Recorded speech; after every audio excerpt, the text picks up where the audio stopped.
Oi, primeiro ano, tudo bem? Olha só, semana passada a gente falou o que é história, a importância dela, né? Hoje nós vamos falar sobre fontes históricas.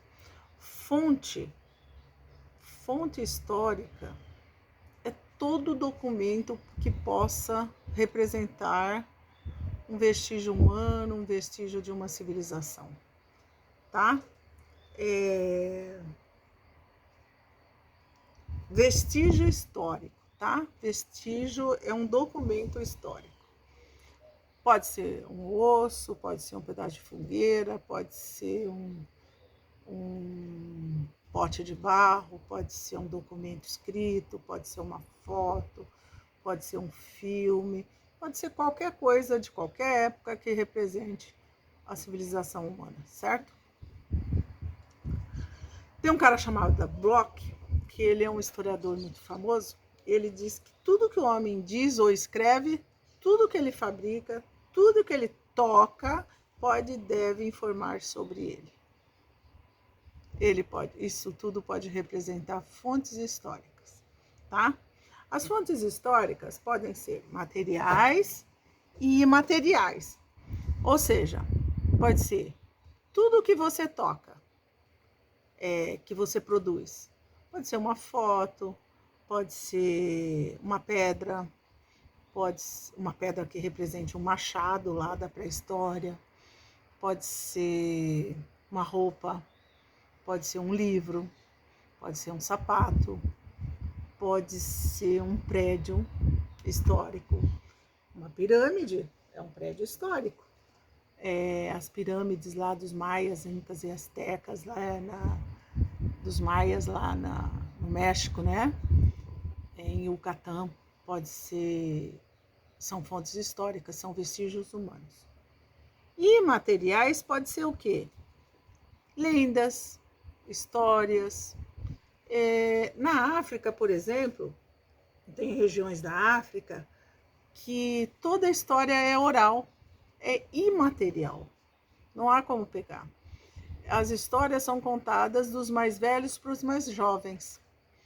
Quem teve aula comigo lá acho que no 6º ano, que eu passei aquele filme Zarafá, da girafa, lá na África, aprendeu bem o que é uma fonte oral, né? Uma fonte oral não precisa ser documentado. Aquilo é história.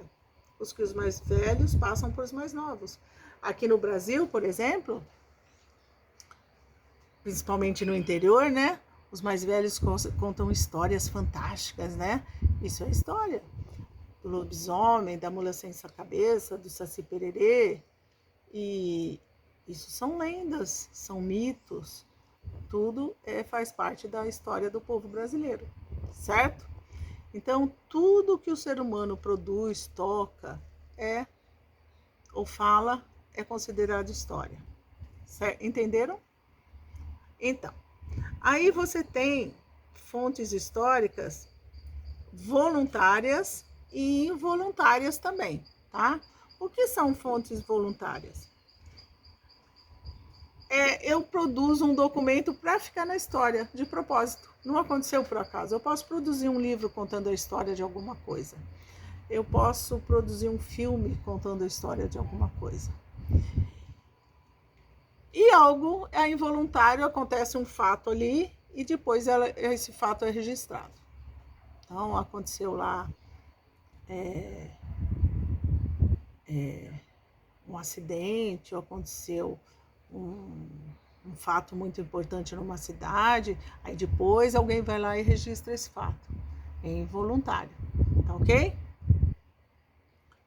Então, a história é representada por esses vestígios, esses documentos humanos, extremamente importantes para a humanidade, tá ok? Você tem as indiretas e as diretas também. Então, as diretas são pessoas que produzem história da mesma época. Então, por exemplo, hoje eu escrevo a história do prefeito de Tangará, por exemplo. Eu acho que vale a pena porque ou ele foi honesto ou não foi e tal, alguma coisa aí me falou que é importante registrar, eu vou lá e registro. Isso é uma fonte direta. E a indireta produzida em relatos e vestígios da época. Alguém me conta uma história e eu registro. Entendeu? Alguém me conta alguma coisa que aconteceu lá na Barra do Bugres e eu vou registrar. Então isso é indireto, certo? A história não é uma ciência exata. Ela não é a verdade absoluta. Ela depende de quem olha, em que momento você está que você olha. Já ouviram aquela frase assim? A água que rola no rio nunca é a mesma, uma hora depois. Então a água vai rolando, rolando, rolando, vai acontecendo coisas na água que ela vai se transformando ao longo do processo. E nós aqui também.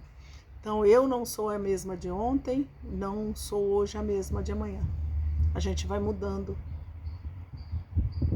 o jeito de pensar, vai mudando a tua estrutura física, você vai envelhecendo.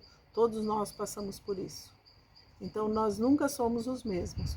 Então, hoje eu posso aceitar um determinado fato que ontem eu não aceitava. Então, a história vai mudando. Na época dos escravos, era normal que o negro fosse escravizado. Hoje, não. Mas naquela época, quem vivia aquela época achava aquilo normal. Percebem como é diferente? Como em cada época se pensa de uma maneira, as sociedades pensam diferente e mudam todos os dias. Graças a Deus, né? Graças a Deus. Antigamente isso só resolvia na guerra, na porrada. Hoje você consegue conversar. Entenderam? Façam suas apostilas, perguntem qualquer coisa. Quer fazer uma discussão, me chama no WhatsApp, pode ser no privado. E se os pais de vocês quiserem participar, perguntar alguma coisa, estamos à disposição, tá? Beijo, até semana que vem.